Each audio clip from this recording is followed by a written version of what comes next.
Hey. Hi, y'all. Happy Wednesday. Happy Wednesday. Hump Happy day. Wednesday. Hey, ladies.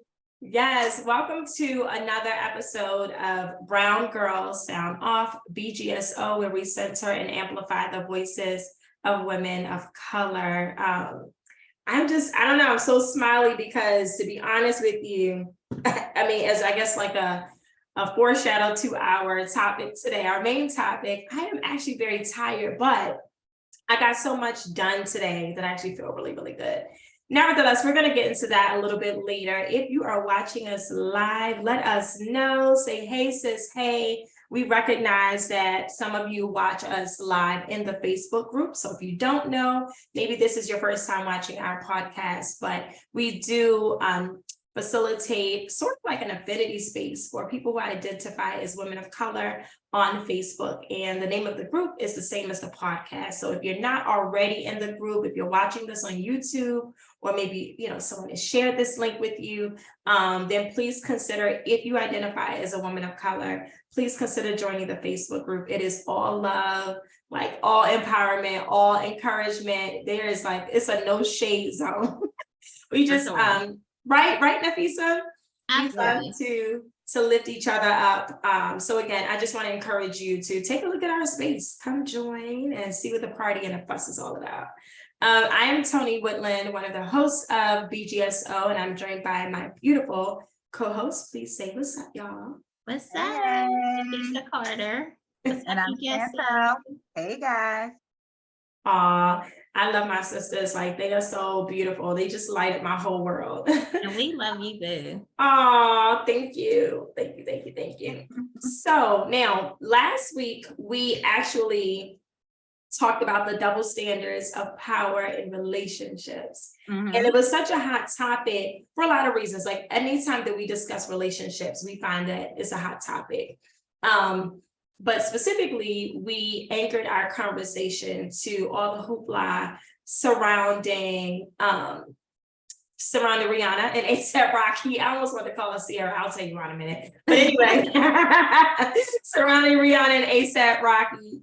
And we were just basically talking about how there's this, set of double standards when it comes to women leading in the world, and specifically in relationships, not necessarily leading the man, but just leading herself, leading her own life, right? And everything doesn't have to be a competition or hierarchy, in all situations. And so that's what we discussed last week. So if you didn't get a chance to watch the episode, I really encourage you to do so.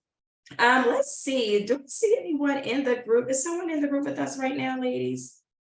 I think I see someone. Again, say hey, sis, hey, if you're joining in the group. Anyway, today, I first want to start off with a hot topic. So I didn't get a chance to watch the Oscars. If you did, then maybe this is a hot topic for you as well. Hey, Trees. Hey, Keisha. Hey, love you. Hey. She gave us three wavy hands. Love it. Hey, girl.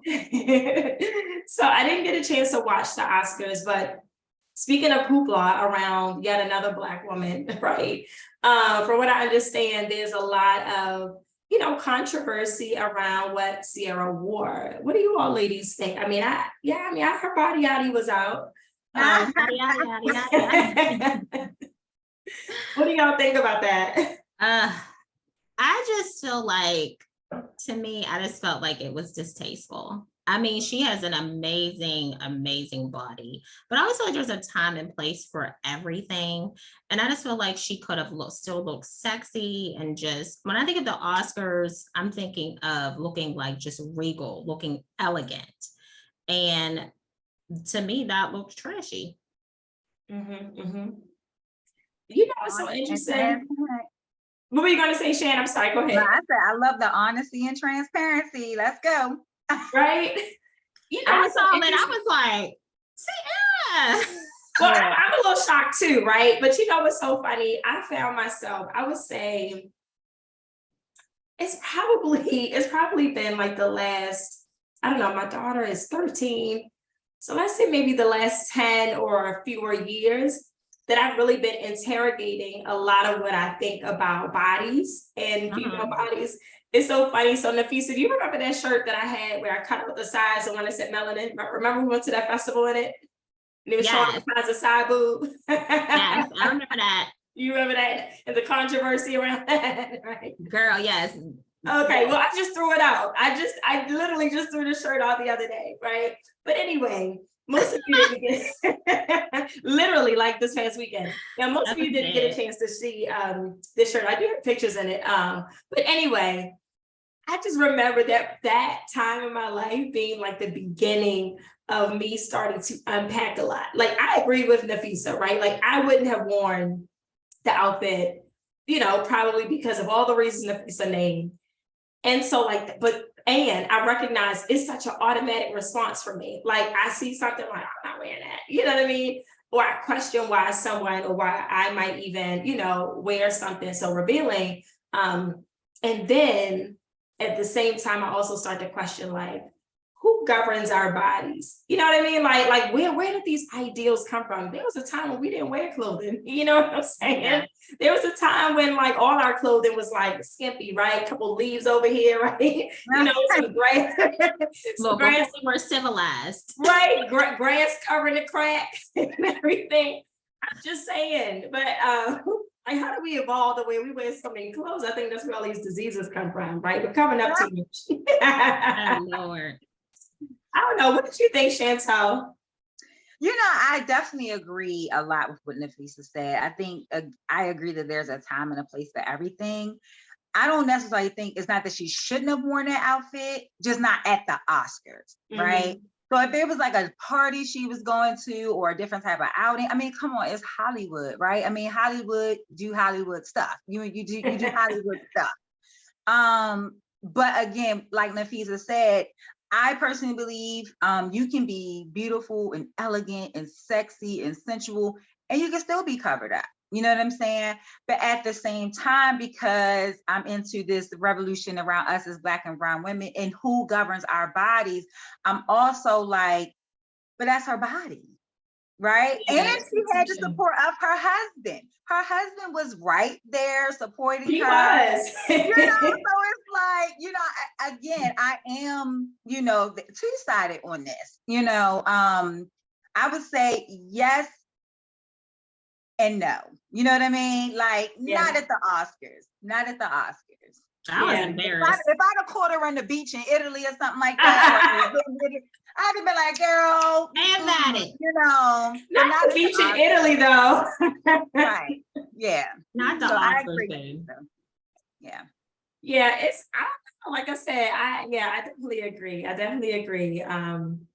And I still do sometimes. I'm like, man, I wish I could just let loose like that sometimes and not give a damn. You can only be in like Hollywood, right? And do some stuff like that.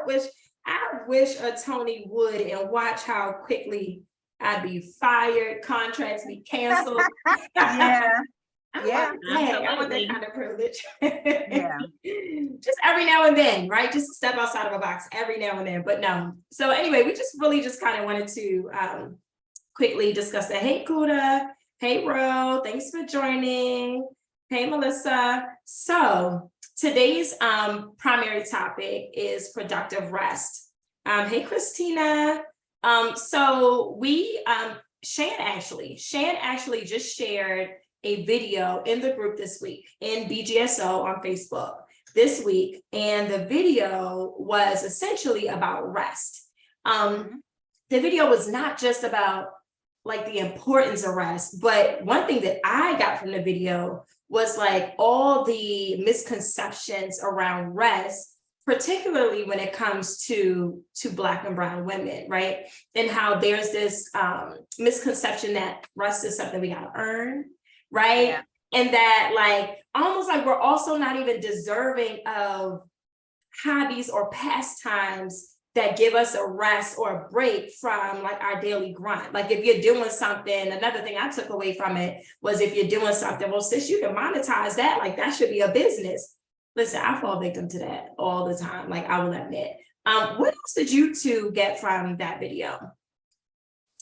I think the way that she tied everything into the socialization of us as Black and brown women, we're constantly told like, you only earn rest after you achieve, after you do, after, and it's just like, well, the bar is always set so high. When do I get to rest? When is it just enough for me to be enough to just simply rest? Right. And so for me, watching that video, everything she talked about, and if you have a chance, ladies, go back and watch the video. It was so profound, because then it also made me realize a lot of the things that we might particularly say around our achievements. And it really just made me rethink a lot of things when it comes to our ability to just rest and be okay with earning our rest or taking our rest. I don't even want to say earn it, like we deserve it, right? And so it was really, really thought provoking, really, really profound. Yeah. Yeah, for sure. I mean, I felt like a lot of it resonated with me, and I just feel like it's just has been like ingrained in us. Like we always have to go above and beyond to just like prove ourselves, prove our worth at work, prove that we deserve to show up in these spaces. Meanwhile, we're overly qualified and very qualified. And I just feel like, even like myself, I think like the pandemic was really a paradigm shift for me, because before that, I was like, I can't take off. I gotta go to work. Like I would be at work sick. I would overwork myself, saying yes to everything. Oh, can you do this, Nafisa? Can you lead this? Can you lead that? Yep. Can you run this club? Can you run this meeting? Overworking myself, feeling like I gotta prove myself. I gotta prove my worth. I'm trying to get into leadership, whatever. But, after the pandemic, I was like, no, I'm going to call off when I'm sick. If I need a mental health day, I'm going to take that mental health day, unapologetically. I'm not going to feel bad if I'm just sitting around and I'm resting and I want to take all day and watch Netflix or whatever else and just relax. If I want to go on vacation during the school year, which I never would have done before. Since the pandemic, I've gone 3 different times during the school year. I would have never done that before. And just using my time to rest and do things that I enjoy doing, even if it's not doing anything. If I just want to sit down and relax and breathe and look at a book or look off into the wall, whatever, just resting, whatever that looks like, unapologetically, and not always feeling like you got to be on go and doing something all the time. Yeah. I don't know where we get that. And then I want to add too, not feeling guilty, right? Yes. Like, we deal with so many things as Black and brown women. And I think too, the biggest part for me was just owning that this is my choice and I get to choose this for myself without feeling that sense of guilt. You know what I'm saying? And I think a lot of those kind of manipulative tactics have been attached to us. Yes. As Black and brown women, and our identity is wrapped up in, our ability to achieve and our goals. And it really just struck me, because we are all worthy and we are all amazing in our own right. And so if it's the stay-at-home mom or the lawyer or the doctor or the security guard officer or the nurse, sis, take your rest, right? Unapologetically, like Nafisa said. And so for me, it really was an aha moment. So yeah. It was. And TT, hey TT, TT and I went to BSU together. TT wrote in the chat, if you're again in BGSO, please let us know you are there by jumping in these comments. Says TT wrote self-advocacy and preservation. And I think what's interesting about those two concepts that TT put out there is, I think we're often made to feel guilty about even advocating for ourselves, right? Because then there's that attachment to negative racial stereotypes around, like, oh, well, Black people are lazy, like they want to rest because they're lazy, right? And think about how many times, we've internalized that. And so that fuels that cycle of just like working and really feeding that grind culture, right? But we're not machines, right? And so in terms of the other word TT put in there, preservation, we need rest to preserve all parts of ourselves. So it's not just that we don't have to earn it. It's not just that it is our divine right. It is also biologically and psychologically necessary, right? Like the reason that I think that I might have gone here maybe on a previous episode, but I know I've definitely brought this point up at work. And my job is the relationship to biology. When we have these conversations, like one reason that organisms thrive and that they live is because of the balance, is because there are phases in terms of when cells are working hard, when your brain is working hard, when it gets to go into a rest phase, right? So overworking your bodies and your mind actually leads to death, biologically and psychologically. And so, self-preservation, self-advocacy, absolutely two critical points to bring into this conversation. The other thing that I found really interesting that really hit home for me, right, was when she started talking about, and Nafisa sort of alluded to this, but when she started talking about us like earning extra degrees and certifications and blah, blah, blah, right? And as a means, honestly, to like fight for a seat at tables we already deserve to be at anyway. But the idea is that when we keep working, we keep achieving, like you said, Shan, then like that's us putting in work to earn our place at some table, again, that we deserve to be at anyway. And so it made me just kind of reflect on, my journey when I decided to pursue my doctorate degree. And I remember like being completely honest, if I were not working in the predominantly white space that I was working in at that time, I probably would not be Dr. Tony, right? And that does not mean that I would not have continued to pursue education, or I wouldn't have continued to pursue knowledge, right? Or gain additional experiences. But what it does mean is I might not have gone into debt getting a doctorate degree. Yeah. I think you're hitting the nail on the head, saying it's really asking yourself, why am I doing this? Who am I really doing this for? What does this mean? Is this going to change my career? Is this going to change? What is this really going to change about my life, my lifestyle, or even me personally? I loved how she talked about, identifying who you are outside of that role, right? Outside of your education. Like, who are you? Fall in love with you. Do you really know who you are? And I was just like, wow, because then again, our society tells us we as African-American women are the most degreed and educated, right? So then there's that dichotomy between, what society is saying and now what we need to be saying internally to ourselves when it comes to us taking our rest. We're not earning it, we taking it. Because it's ours to begin with, right? It's ours, yeah.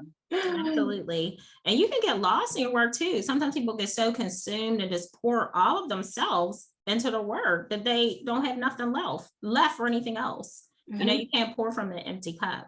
You have to take care of yourself. You have to have time where your brain is not switched on, where you're just figuring out and putting out fires and doing whatever you have to do to work for work. Like, you need that. Yeah. And the other concept I'm sorry, sis, what you say? I said for your health and your well-being. Like, you need to be able to hit the pause button. Yep. Speaking of which, the concept that the person brought up in her video around like rest being productive too. Like, I like that part, because I think there's some messages that we received around when you're resting, you're not being productive, you're not doing your job. But like, I can speak for me personally, and even me in my role at my job. One thing that I've been advocating for is, for some like shared investment in rest and reflection as a means to not only get what you need, but studies have shown it also increases productivity. So like doing more and churning out more does not actually lead to more things getting done, right? Like, it leads to you being busier, it leads to you burning out, possibly making even more mistakes, becoming frustrated. But when you have that time, like, I feel I'm more creative when I'm in that space of like taking time to calm my mind down, really reflect on some things, let some things into my mind, let some things out of my mind, right? Giving myself that space to just kind of be. Quick question I want to know from you both, because we've talked a lot about messages that we've received as Black and Brown women around rest. I want to get into it. And if you're watching us right now live, hey Kuda, hey Ro, hey TT, hey Keisha, let us know in the chat. And Chantel and Nafisa, I want to know from you too, what are some of the messages that you received about rest growing up? I feel like mine was not like a direct like message, but just from me observing my surroundings and my experience. I don't remember really seeing my mom like rest. Like my mom was on go. I mean, there were 5 of us. She was working, she was cooking. I mean, she was always doing something, Then my mom ended up starting like her own business. Like she was always like, she had opened up like a food bank. Like she was always just kind of like on go. Like I never really saw her really truly rest besides when like she was sleeping. Then she got up, she made us breakfast. She's just ripping and running around here and there. So I just feel like it was like ingrained in me that I always have to kind of be doing something. So I don't feel bad. Like even somebody like, what you do today? Like if I didn't do nothing, I feel kind of like guilty, like, oh, like I should have something to say that I did. You know what I mean? Yeah. Like if I'm like, oh, I was just home chilling, like I feel like that's not like adequate. Like I should have had something else that I was doing with my day. Like I feel like, oh, I wasted a day if I really was like just home, like resting and not really ripping on the go, ripping and running. Yeah. So that was kind of like what I observed. That was my experience. So I feel like it was like a learned behavior. Yeah. I think to add on to that, what Nafisa said, I witnessed the same exact thing. I think the rest that I would describe seeing my mom and my aunts take was when they were purely exhausted, right? And like literally about to pass out or literally falling apart. Or even when they were sick, they were still moving and shaking it and getting things done. So I don't remember a time of seeing any of the women in my family actively resting, right? And so I think, like Nafisa said, you grow up with these images of just seeing us as Black and brown women go, go, go, go, go, and so now again, that's why I think the video struck me so hard, because it really made me replay, like, I don't remember seeing this growing up. I don't remember us having this conversation. The conversation was you do, you go, you achieve, you pursue, you grind, you work hard. None of these conversations was around us resting. None. And it's interesting because like the same thing I remember growing up, and even on the weekends, when I saw the women in my family work 40-hour shifts, right? Leave out early, come home late, still cooking everything. I just remember popping up on the weekends and it was still something to do. You know what I mean? Like whether it was a go to heck company, but I mean, like literally like some of the things it's like, okay, like did we really have to like jump up out of bed because it's a Saturday? Like, shouldn't that actually be a day when you've worked all week to take time to recharge? And then the other part of that is I remember being a child, and again, no one like really said anything really explicitly around rest, but I got the idea that even if you didn't feel well, like not just like resting as part of like your normal, cycle of life in your day, but thinking about even when you were under the weather, like you better not ask to stay home because you don't get rest to get over a cold. You go to school with the extra package of probably not extra pack of tissue. You go to school and maybe hopefully they let you go get some tissue from the bathroom. I don't know, right? But it's interesting because like now that I, have just started a family of my own, and I'm kind of on my own journey of just kind of unlearning things that were passed down way before my mom, right? So like these messages didn't come from my mother. Like these messages are rooted in white supremacy culture, right? It's rooted in capitalism. It's rooted in a lot.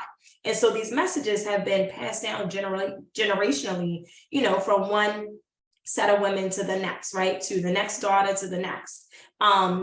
So there's no blame, shame, or guilt there. But as I've been on my own journey, I've noticed how like I parent differently. And so it was funny how I think it was last week, and my son, he's on a trip with his baseball team right now in Tampa. And I think it was the last day of the week before spring break. So yeah, it was last Friday. I think so. But anyway, he was like, Mommy, can I stay home to get ready for the trip? I didn't ask any questions. I didn't even ask if he had anything, due in school that day. Like, no questions asked. All right, go ahead. You know what I mean? And at one time, I even suggested to my daughter, like when I noticed it was, just kind of night after night of her, stressing over homework and everything. First of all, after a while, I would tell her to put it away. And she, well, what if I I don't care about that grade. Like, put it away, you go to sleep, get your rest. That's number one. But I will often encourage her, like, let's take a hooky day. Let's take a day where you're not going to school, where I'm not working. And, let's have a day where we just take a little bit of a break. So that's something that I'm kind of really grateful for, is like platforms like this one, just opportunities to really start to unlearn and re-educate ourselves around, what it is we need. Hey, Precious. I see Precious has joined us. Hey, sis. Hey. Quick question. So along those lines, and by the way, if you are joining us in the BGSO group, even if you watch on the replay in YouTube, first of all, type in #replay, please. But let us know, what are some messages that you received around rest? So I'd love to know from maybe Kuda, or from Precious, or Road, TT, if you're still on, Keisha, if you're still on. What are some of the messages that you received around rest? Just go ahead and pop it in the comments in the chat. And while you're doing that, what I want to know is, even though there seems to be some movement around us, I guess, like unlearning some of these messages we've received around rest, ladies, why do you think, by and large, these messages are still being perpetuated? What do you think is behind that? I would say our cultural and social identity is tied up in a lot of these labels and titles that we put on ourselves. And especially in the African American community, especially as women, us as Black and Brown women, a lot of these messages are being passed down to us. And to me now, literally this week, of having this awakening of, when will we just be enough? When can we just exist, right? And that's one of the things that I'm really, really starting to notice a lot is And look at what Treese put in the chat, also known as Keisha. Keisha put, I was raised on, if you don't work, you don't eat, right? And so I wasn't around 400 years ago, but I can't help but wonder where that came from, right? Like, people might have heard that from their parents or grandparents, but where do you think that really came from? If you're not working, you don't get your ration of food. Like, I would be willing to bet that we can trace a lot of this to enslavement in the United States. And in many ways, the messages that have been passed down have been messages that in the past served to aid in our survival, right? Yeah. And we just haven't unlearned it as a people. And Kuda said, only day I was taught that you rest was on Sunday, the day that's recognized as the Sabbath day, right? So think about the role that religion has even played, in all of this. And Maliha, hey Maliha, I didn't know you were on here with us. Rest is definitely not a part of the American culture. Absolutely. In Pakistan, a nap for everyone was a must. During the month of fasting Ramadan, the daytime is considered for rest. But here in the US, white supremacy, capitalism mixed with the patriarchy is a killer. Thank you. Like an actual, like a real killer. Yes, absolutely.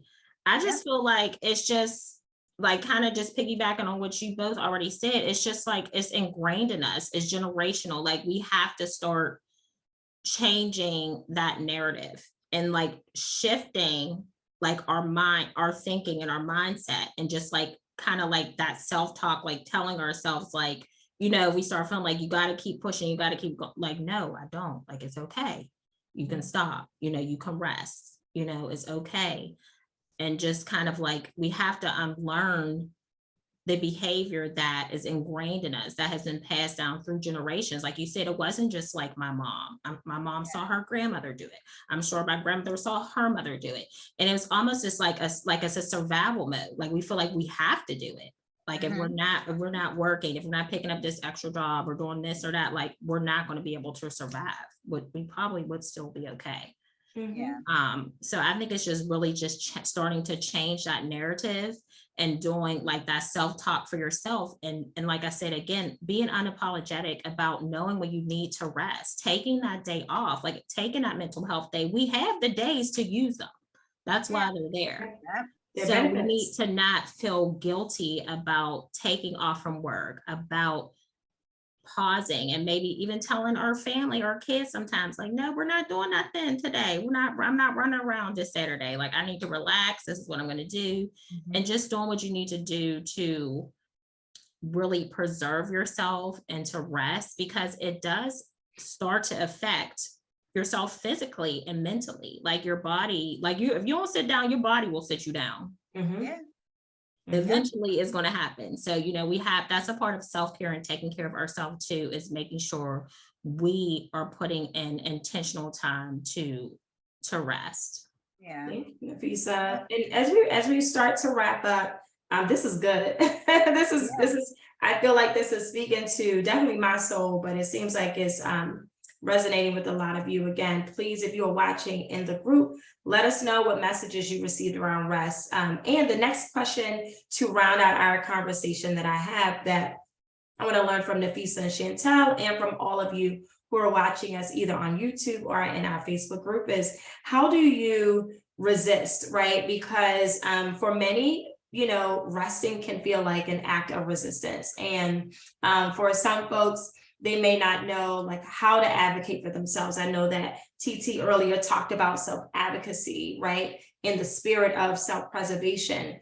But for some people, they might not know like how to start. So I just want to, I guess, take a few moments to wrap up this conversation and share just some really tangible like takeaways from this conversation around ways that we can, ways that we can resist. And as we're thinking really quickly, I want to call out, I see that Kuda Tawanda said, it's from a Chinese proverb, give a man a fish he eats for the day, teach to fish he eats for a lifetime. Absolutely. Because sometimes we're so focused on, that day to day that, we don't take the time to reflect on what it is we really need. And thinking about that proverb in particular, some of the skills that we're discussing will actually sustain us for a lifetime. So thank you for sharing that.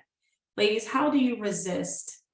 I think just really listening to your body and knowing like, your body will give you signals. It absolutely will. So just listen to your body and knowing when you need to kind of pull back and look at your plate and see what things you can start to completely remove from your plate. What are some other things you can put off? What are some things you can delegate to other people? And just like reminding yourself, you don't have to do it all. You're not meant to do it all. You're one person. And you have to take care of yourself, because if you don't take care of yourself, you're not going to be able to be whole and to be good in any other roles you show up in, whether it be work, whether it be mom, wife, girlfriend, whatever.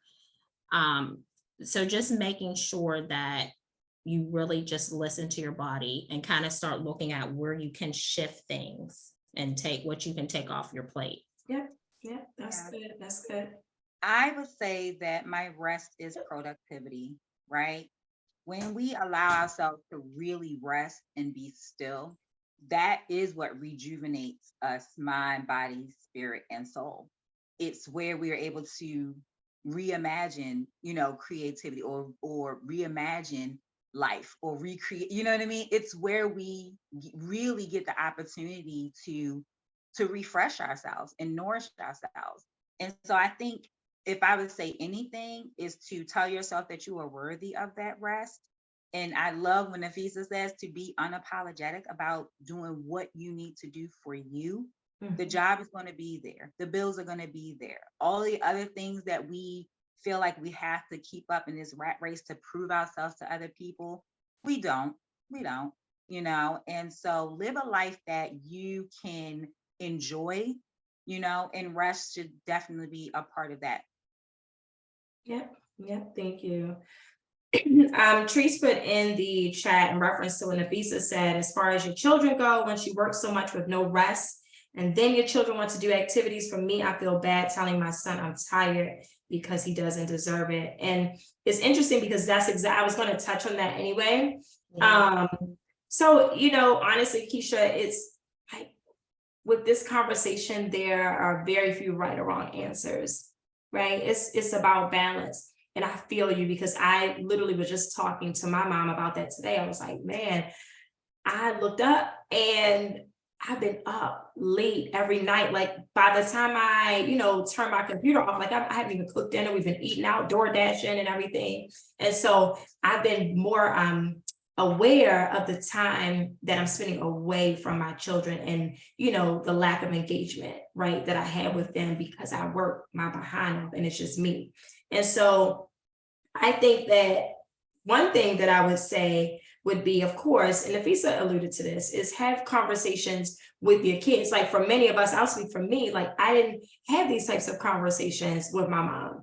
You know what I mean? Like I didn't have these, and so no one like explained anything. Like we weren't going, it was just no, or we weren't going to do it, it was just come on, right? And so, but having these conversations, like I have conversations with my kids about mental health and about my mental health. So like, that's one thing that I've tried to do differently, is not just talk about some of these issues as if there's this, magical distance between me and the topic. No, we're talking about it as it relates to mommy. Like when we talk about stress and anxiety, let me tell you how I'm anxious right now, right? When we talk about being burnt out, overwhelmed, and I talk to my kids about pure exhaustion. Like they've seen me purely exhausted. We talk about exhaustion. And so that's one thing. But the other thing I would say that I was going to kind of talk about in terms of how I resist, especially for us folks that work, like that's the place I think where I probably put up the most boundaries, and I've had to learn that. So for those of you who know me, my 3 words are boundaries, reciprocity, and balance. Those are my 3 words, my biggest values. And so the place that I've had to put the most boundaries up at has been at work. And so for many of us who find ourselves burnt out from working so hard, by the time we get to our kids, and I also recognize, I want to name that, for many of us, depending on the role that we have in our, organizations, depending on the relationships or our tenure, this may or may not work as well. But I want to give a little strategy, a little tidbit to folks who are either, currently in their jobs or looking for new jobs. When I was in the interview phase for my new position that I've had, now I'm going on a year, actually, it'll be a year in a couple of weeks. I was very adamant with the CEO, with the COO, the board chair, because, I had a whole panel of interviews and stuff about like what my boundaries were and how much I value, rest, how much I value time and space. Like I was very adamant. I just reiterated that in a meeting last week with the CEO. And I said, yeah, I can't take back-to-back meetings. Like once in a while, fine. But I can't be effective at my job when my schedule, when folks want to see me from 1 to 2, 2 to 3, 3 to 4, 4 to 5, because I get off at 5. My kids are home, right? Yeah. So it's not just about during these work hours whether I'm being burnt out. I'm thinking about, in terms of what Teresa's saying, I'm thinking about my time with my kids too. I can't let my job deplete me to where I have nothing left to give for them. So my suggestion would be, in terms of, I'm going back to TT's word, self-advocacy, right? I've learned how to advocate for myself at work. And that has been a game changer for me in terms of telling folks what I need, and be honest, ladies, be honest about that upfront, like early on interview stages. And if you're past that, be honest with it now. It's never too late. And talk about what you need, because at the end of the day, we can't compartmentalize, our experiences and, situations in our lives. Like one tends to run into the other. So that's kind of what I would share. And then when all else fails, you do the best you can do with what you have, right? So in reference to what Tree said, there are going to be some times, I know us, giving mamas, there are going to be some times when we do things, even when we are tired and sick and tired. For sure. And communication is key. And I'm talking about communication first with yourself, in terms of what you need, and being honest about that and open about that, but also communication with those around you. So if you have children, communicate with your kids around what your needs are around rest. If you're in a job position, communicate with them. I know that Maliha is an educator, an amazing educator. You know, if you're a teacher, you know, I know that students see us as super, you know, women, like be honest with them, right? And honor their need, you know, for rest as well. So the more that we keep having these conversations and the more that we can empower and encourage one another to advocate for ourselves, I think we will continue to resist this grind culture that, as Maliha pointed out, is really rooted in capitalism, is rooted in white supremacy, racism, is rooted in patriarchy, is rooted in so many systems of oppression that were never meant for us and that were never meant to support our survival, right? Yeah. So let us know in the chat or in the comments on YouTube what you have thought about this conversation. If you have any suggestions, any ways that you'd like to share that you resist this idea that you must earn rest, that it is not already yours, please share with us all, because I'm still learning, right? I'm to be in full transparency. Learning. Girl, guess what? I'm gonna be up late working tonight, right? Yeah. I'm not even also learning. I wanted to jump in real quick and just real quick that this is so important. Schedule your rest. If you are able to schedule your rest, even with your children. I have 3 boys, they are very active, but the one thing that I have been very, very adamant about is my self-care and my rest. So they have their time and we rip and run and we do all of the things they want to do. But when it's mom's time to rest and relax, they respect that boundary. So yes, even with your children, with your job, with your partner, with everyone in your, put that boundary in place if you have to, and be non-negotiable with it. Ooh, look at Maliha. She said, I'm going to learn how not to be exhausted as a teacher. Maliha, that's a whole, listen, Maliha, that's a whole session. That is a whole session. She said, and yes to scheduling rest and joy. I scheduled joy Sunday nights, this past Sunday night, and guess what?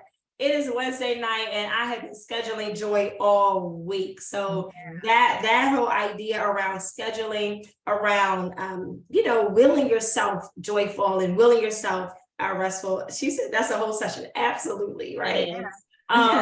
It has been an amazing time. Anytime that I get an opportunity to be in community with my sisters, with all of you. Thank you, Maliha, Bahia. Thank you, Ro, Treese, Tawanda, and Melissa, and everyone, TT, who joined us on tonight's session. And even if you didn't type in the chat, but you joined us, we thank you so much for watching. We will, if you're in the BGSO group, or you're even wondering about the group, I want to put in a shameless plug for our meet and greet that we are having. It will be this Friday. The details are in the BGSO group. So if you're in there, I just want to remind you to take a look at that post. And that way we can see each other, maybe give each other some hugs and send some good vibes. Yes. Otherwise, see the rest of y'all next week. Have a wonderful, wonderful rest of your evening. Have a rest.